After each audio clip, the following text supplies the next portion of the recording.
Le secrétaire général adjoint des Nations Unies aux opérations de paix, Jean-Pierre Lacroix, est arrivé le 19 décembre 2022 à Bangui pour une visite de 3 jours dans le but d'échanger avec les autorités centrafricaines sur la mise en œuvre du mandat de la MINUSCA.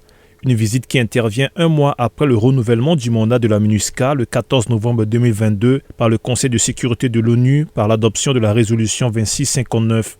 Cette visite est une occasion de faire le point et de regarder vers l'avenir avec nos partenaires traditionnels que sont bien sûr les autorités centrafricaines. C'est aussi une occasion de rencontrer les représentants de la société civile, les forces politiques, les jeunes, les associations de femmes. Et bien sûr aussi de rencontrer à nouveau mes collègues de la MINUSCA. Dès son arrivée, le secrétaire général adjoint de l'ONU aux opérations de paix, Jean-Pierre Lacroix, accompagné de la représentante spéciale du secrétaire général de l'ONU, Valentine Rugwabiza, et des membres du leadership de la MINUSCA, a rencontré le Premier ministre centrafricain Félix Moloa et quelques membres du gouvernement à la primature. Les deux personnalités ont échangé sur le travail de coopération entre les Nations Unies et les autorités centrafricaines et aussi sur la mise en œuvre du mandat de la MINUSCA. Le mandat de la MINUSCA a été renouvelé par le Conseil de sécurité des Nations Unies il y a quelques semaines.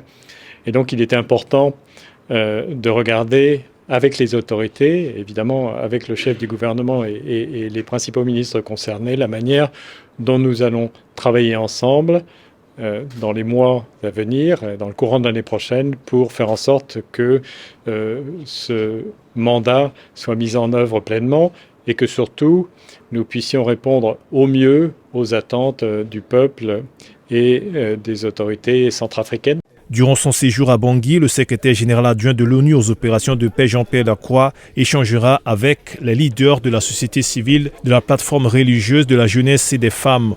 Il rencontrera aussi les partis politiques de l'opposition et la mouvance présidentielle ainsi que le corps diplomatique accrédité en République centrafricaine, de même que le président du Haut Conseil de la communication.